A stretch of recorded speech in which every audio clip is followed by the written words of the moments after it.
Welcome to Mount Sinai, to the place and the text where God establishes his covenant with Israel. I'm Dr. Paul Peterson, and we are studying the book of Exodus. We have arrived in chapter 19, and today we are in particular to look at chapter 19 and 20. But let me introduce this section by saying that from chapter 19 to 24:11, you have the establishment of the covenant between God and Israel. Subsequently, you have more laws, particularly concerned with the sanctuary.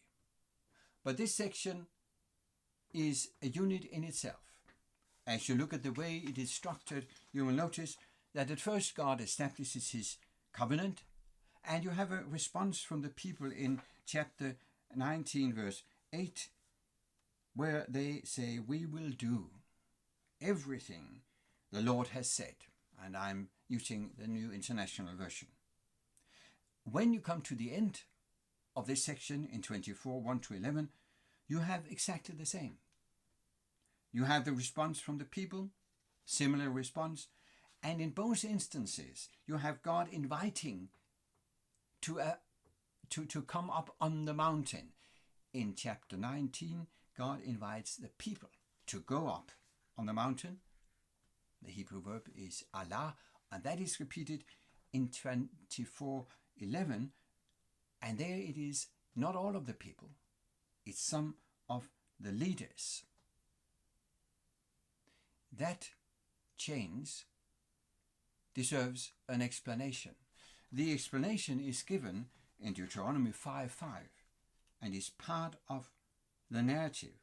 In Deuteronomy 5:5, Moses recalls the events and says, "At that time I stood between the Lord and you to declare you the word of the Lord, because you were afraid of the fire and did not go up on the mountain."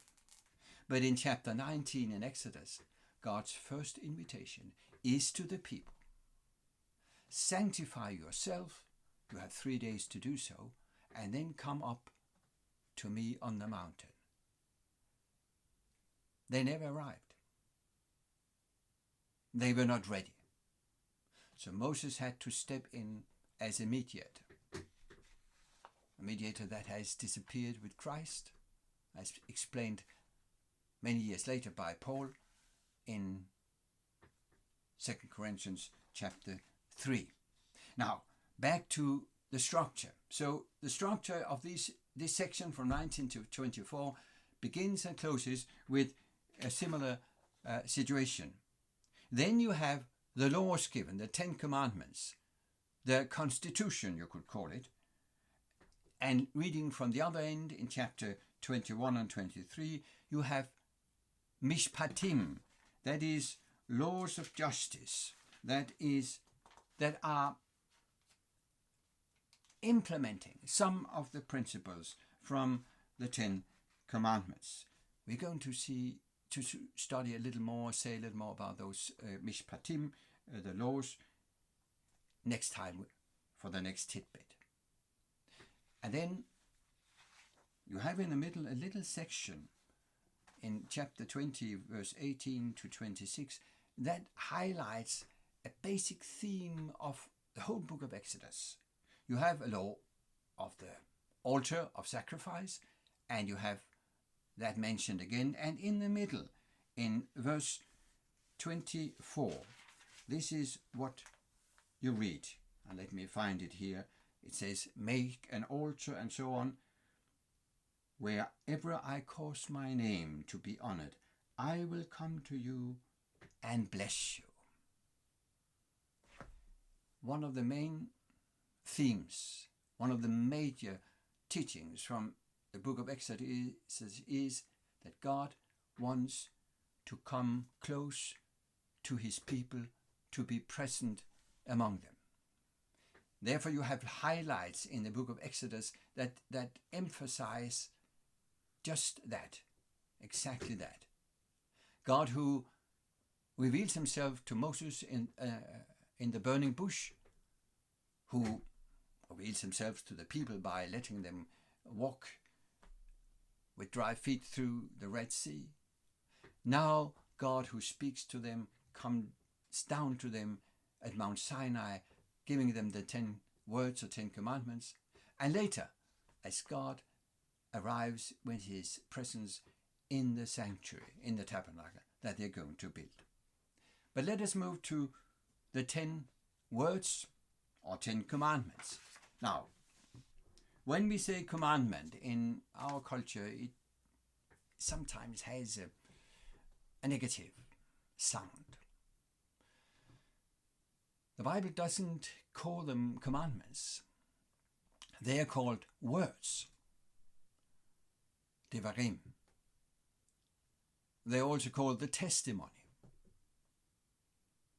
And as we read them, we should know that they are written in a way, they are, from a grammatical point of view, written in a way that emphasize that these are not just commandments, these are a kind of promises. You are now allowed to, you are free to. And that is emphasized with the introduction to the 10 commandments, which we often overlook. Let's read. What is the first God tells the people when he speaks to the people from Mount Sinai? Chapter 20. God spoke all these words. I am the Lord your God, who brought you out of Egypt, out of the land of slavery. So God speaks to a people who has already been delivered. They are redeemed from slavery.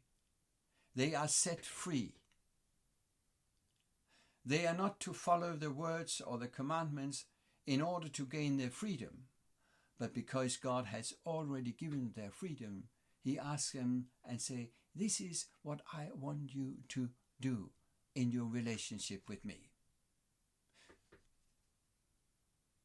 That is under the assumption that I, God, will help you. And then you have, of course, the 10 words. You shall have no other gods before me.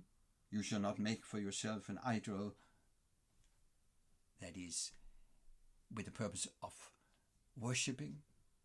And as you look at these 10 words, you realize that 8 of these 10 words are expressed in a slightly negative manner. You are not.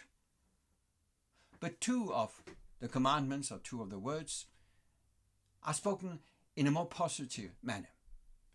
Those are the 2 in the middle. The Sabbath commandment and the commandment to honor your parents. Now, as you look at the 10 commandments, you will often find, correctly I say, think that they are separated in a sense between relationship to God and relationship to other people. That is your relationship to God in the first 4 commandments and your relationship to other people in the last 6 commandments. However, when you look at the Sabbath commandment, which when it comes to the size is in the middle, you notice that actually the first part of the Sabbath commandment is concerned with your relationship to other people, freedom for your servants on the Sabbath. While the second part speaks about God who created. So, in a sense, the Sabbath commandment switches the sequence, and the first part connects to the last 6 commandments, and the second part of the Sabbath commandment to the previous 3. And then back to these 2 commandments and what is unique about them. They are both spoken in a more positive manner. Remember the Sabbath day. That particular form of the word remember, sakar, the form is sachor, in infinitive absolute, is only used twice in Exodus, the other time in chapter 13:1 in connection with the firstborn, a law for the firstborn. Now, the second of the 2 in the middle, honor your father and mother. Notice what is unique for the 2, what connects them. The 4th commandment speaks about your origin as a human person in relation to God. He is your creator. He created humans in the beginning. The second of these two commandments in the middle speaks about your origin as a human being in relation to society, about your parents, your family. And that is also important. So in that way, these two commandments are seen to be close together. Now, the Ten Commandments also invite some challenges. Let me read one of them and just spend a little minute on that.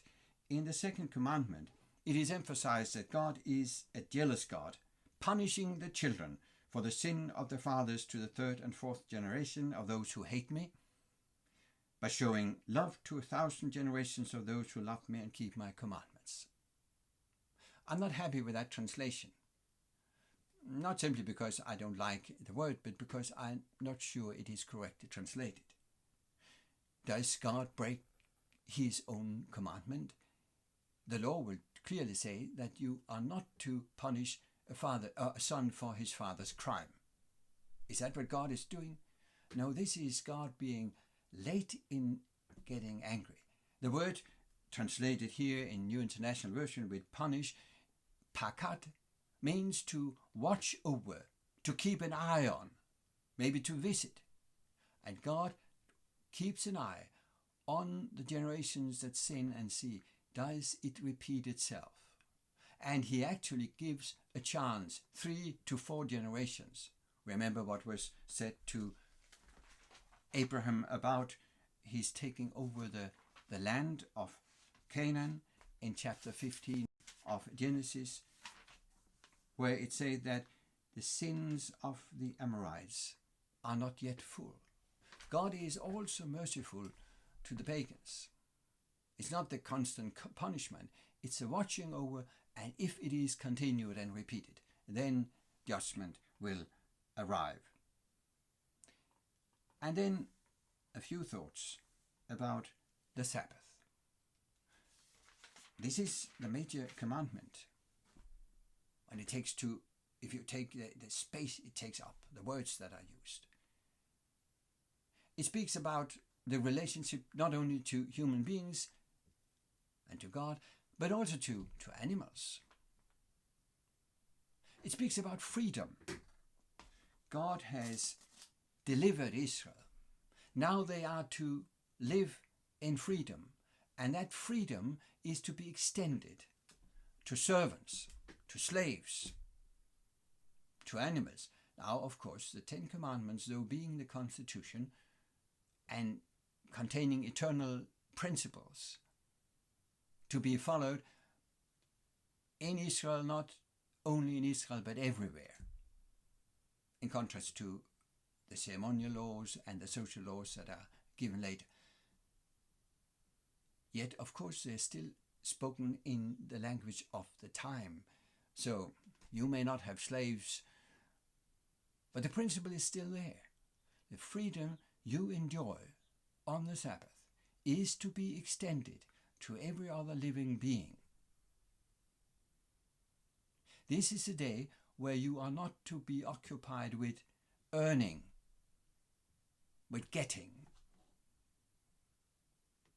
And the lesson was already taught in the narrative told in the previous chapters about the manna and the Sabbath keeping in the desert.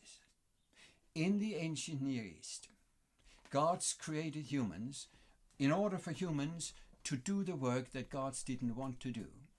They were created to work, stressful, to toil with the earth. But in the Bible, a God is revealed who created humans also to enjoy the freedom from work, the freedom from materialism, the freedom for always getting, the freedom of the Sabbath. Welcome back to another tidbit as we continue our study of Exodus, the book of Exodus from the Old Testament.